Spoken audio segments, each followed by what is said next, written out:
जंगल में ऑटो चलाने वाला बंटी कबूतर रहता था। एक बार की बात है, बंटी कबूतर रात में सवारी छोड़ने के लिए काफी दूर आ जाता है। तभी उसे रास्ते में एक चिड़िया दिखाई देती है। अरे ये कितनी खूबसूरत चिड़िया है। अच्छा है वापसी में सवारी मिल गई। पूछता हूँ उस चिड़िया को कहाँ जाना है। रुको रुको ना। हाँ चिड़िया बहन बोलो कहाँ जाओगी तुम? जहाँ आप जाएंगे वहाँ जाऊंगी मैं। चिड़िया बहन मैं तो अपने घर जाऊंगा। चलिए आप बैठ जाइए, मैं आपको रास्ते में छोड़ दूंगा। जरा जगह तो दीजिए, जभी तो बैठूंगी मैं। अरे चिड़िया बहन आप पीछे बैठिए जहाँ सवारी बैठती है। उसकी ये बातें सुनकर बंटी कबूतर को बहुत अजीब लगता है। तभी उसकी नजर उसके पैरों पर पड़ती है। उसके पैर उल्टे होते हैं, जिसे देखकर वो डर जाता है। अरे भागो भागो रे भागो भैया। कहाँ जाएगा तू बचकर बंटी कबूतर? आज तो तुझे छोड़ूंगी नहीं। कितने दिनों बाद मेरी प्यास बुझेगी।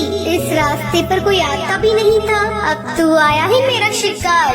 तभी टूनी चिड़िया की आत्मा अपने असली रूप में आ जाती है। वो जोर जोर से हंसने लगती है। कभी वो गायब हो जाती, कभी सामने आ जाती। बंटी कबूतर डर के मारे तेजी से अपना ऑटो भगाता है। वो शीशे में देखता है आत्मा उसका पीछा नहीं कर रही है। वो जंगल के ऑटो स्टैंड पर अपना ऑटो रोकता है। वहीं उसका दोस्त कालू कौवा खड़ा होता है। क्या हुआ बंटी कबूतर, तू इतना घबराया हुआ क्यों है? बंटी कबूतर कालू कौवे को सारी बात बताता है। अरे पागल, इतना सुनहरा मौका हाथ से निकाल दिया तूने। उस चिड़िया की आत्मा का एक पंख तोड़ लेता, वो तेरी गुलाम बन जाती। अरे भाई माफ कर मुझे, मेरी जान बच गई, आज वो ही काफी है मेरे लिए। ये कहकर बंटी कबूतर वहाँ से चला जाता है। कालू कौवा अपने मन में सोचता है, ये तो डरपोक पागल है, इतना सुनहरा मौका गवा दिया। ये पूरे जंगल पे राज करता। चलो कोई नहीं, कल रात में उस जगह जाऊंगा और उस भूतिया चिड़िया का पंख तोड़कर ले आऊंगा।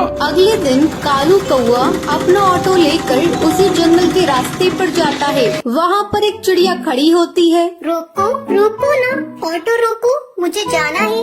अरे भाई लगता है ये वही चिड़िया की आत्मा है, इसका पंख तोड़ लूंगा। ये कहकर कालू कौवा अपना ऑटो उसके सामने रोकता है और उसके पंख तोड़ने लगता है। अरे बेवकूफ कौवे बदमाश, तेरी हिम्मत कैसे हुई? तूने मेरे पंख तोड़ने की कोशिश की। रुक तुझे भी बताती हूँ। टुनटुनी चिड़िया पास में पड़े डंडे से उसे बहुत मारती है। अरे बहन मुझे माफ कर दो, मुझे लगा तुम एक चिड़िया की आत्मा हो। अरे बदतमीज, तुझे मैं कहाँ से आत्मा नजर आ रही हूँ? चल भाग यहाँ से। टुनटुनी ये कहकर वहाँ से चली जाती है, पर टूनी चिड़िया की आत्मा पेड़ के पीछे खड़े होकर ये सब देख रही होती है। अगले दिन कालू कौवा फिर से अपना ऑटो लेकर वहाँ पर आता है। भाई आज तो पहले उसके पैर देखूंगा तभी उसके पंख तोड़ूंगा, वरना कल की तरह पिटाई हो जाएगी मेरी। अब फिर से वहाँ पर एक चिड़िया खड़ी होती है। रोको रोको ना ऑटो, मुझे जाना है। कालू कौवा उसके पैर देखता है, उसके पैर उल्टे होते हैं। जैसे ही कालू कौवा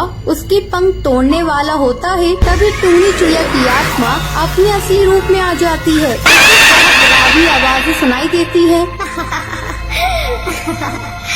कालू कौवे आप मेरे पंख तोड़ेगा? ये ले तोड़ के दिखा। टूनी चिड़िया की आत्मा कभी उसके सामने आ जाती, कभी उसके पीछे। वो उसे बहुत मारती है। मुझे माफ कर दो चिड़िया की आत्मा, मैं आगे से कभी भी ऐसा नहीं करूँगा। मुझे जाने दो, मत मारो। क्यों छोड़ दूं तुझे? तो जैसे मन चले बदमाश पक्षियों को मारना ही तो मेरा लक्ष्य है। तुम जैसे लालची पक्षियों को जीने का कोई हक नहीं।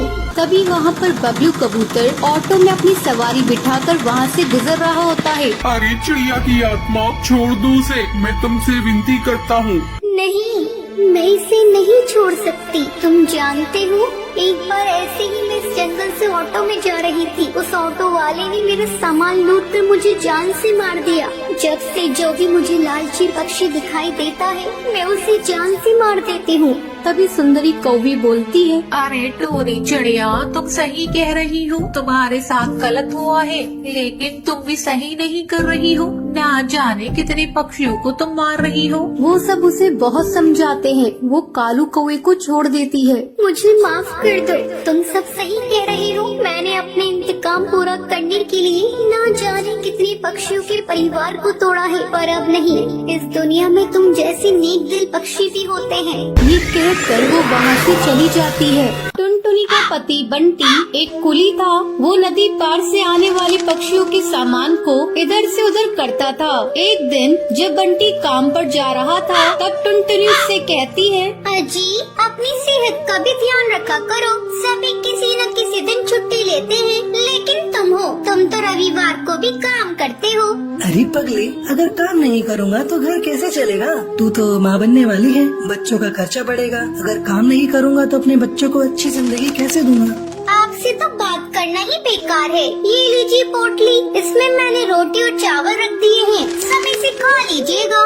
नहीं टुनटुनी, आज मेरी तबीयत कुछ सही नहीं लग रही है। कुछ भी खाने का मन नहीं कर रहा है। काम से आऊँगा तो खा लूँगा। बंटी बिना खाना लिए काम पर चला जाता है। टुनटुनी को क्या पता था कि बंटी से उसकी ये मुलाकात आखिरी थी। उधर बंटी बेहोश होकर बहती नदी में गिर जाता है और वहीं डूबकर मर जाता है। टुनटुनी भागी भागी अस्पताल जाती है।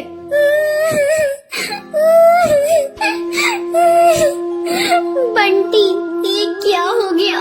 सब कुछ एक पल में खत्म हो गया। अब ये बच्चा किसे अपना पापा कहेगा? मैं तुम्हें कई बार समझा रही थी, अपनी सेहत का ध्यान रखो, लेकिन तुम तो मेरी बात मानते ही नहीं। अब मैं क्या करूं बंटी? समय तेजी से पंख लगाकर उड़ने लगता है। टुनटुनी एक बच्ची को जन्म देती है। एक दिन टुनटुनी के पास डाकिया एक खत लेकर आता है। अरे, ये खत तो कड़कनाथ सेठ की कंपनी की तरफ से आया है और मुझे बंटी की जगह कुली की नौकरी दी गई है। मुझे अपनी बच्ची के लिए नौकरी करनी ही होगी, तभी मैं उसे एक अच्छे स्कूल में पढ़ा पाऊंगी और उसे बेहतर भविष्य दे सकूंगी। अगले दिन से ही टुनटुनी कुली बनकर पक्षियों का बोझ उठाती थी। जब भी नदी के उस पार से कोई पक्षी आता था, टुनटुनी तेजी से उन पक्षियों के पास पहुंच जाती थी। बहन जी, क्या मैं आपका बोझ उठा लूं? अरे, तुम तो एक चिड़िया हो, क्या तुम इतने बोझ को उठा सकती हो? हाँ हाँ बहन जी, मैं सारे बोझ को उठा लूंगी। बहन जी, मैंने अपनी जिंदगी में इतना बोझ उठा लिए है, ये बोझ तो उसके आगे कुछ नहीं है। क्यों, क्या हुआ? और तुम ये तुम्हारी बेटी को साथ में लेकर क्यों घूम रही हो? तुम्हारे पति कहाँ हैं? वो नहीं कमाते हैं क्या? क्या करिएगा बहन जी, मेरी दुख भरी कहानी सुनकर रोज इस नदी किनारे पे कई पक्षी आते हैं और मेरी दुख भरी कहानी सुनते हैं, लेकिन कोई मेरी मदद नहीं करता। अरे तुम मुझे तो बताओ, मैं तुम्हारी जरूर मदद करूंगी। क्या बताऊं बहन जी, मेरे पति की मौत इसी नदी में डूबकर हो गई थी। उसके बाद से मैं यहाँ कुली की नौकरी कर रही हूँ। देखो टुनटुनी, जब तुम्हारी बेटी थोड़ी बड़ी हो जाएगी तो उसको मेरे स्कूल में डाल देना। मैं उसे पढ़ा लिखा कर एक अफसर बनाऊंगी। मैं तुम्हें अपना पता दे देती हूँ। वो बुलबुल चिड़िया टुनटुनी को अपना पता दे देती है। इसी तरह कई साल गुजर जाते हैं। एक दिन जब टुनटुनी अपना घर साफ कर रही थी, तभी उसे उस बुलबुल का दिया हुआ पता मिलता है। अरे, ये पता तो वही है जो मैडम जी ने मुझे नदी किनारे पर दिया था। मैं तो बिल्कुल भूल ही गई थी। अब मैं अपनी बेटी को लेकर मैडम जी के स्कूल में जाऊंगी और उसे वहाँ पढ़ाऊंगी। टुनटुनी अपनी बेटी को लेकर उस पते पर पहुँचती है। आओ आओ टुनटुनी, बहुत दिन हो गए तुमसे मिले। मैडम जी, ये देखिए, मैं अपनी बेटी को अपने साथ लेकर आई हूँ। मैं चाहती हूँ पढ़ लिख कर एक अफसर बन जाए, इसे मेरी तरह जीवन में संघर्ष न करना पड़े। हाँ हाँ टुनटुनी, तुम निश्चिंत रहो, मैं तुम्हारी बेटी को अच्छी तालीम दूंगी। तुम्हें एक दिन इस पर गर्व होगा। टुनटुनी अपनी बेटी का एडमिशन उस मैडम जी के स्कूल में कराकर निश्चिंत हो जाती है।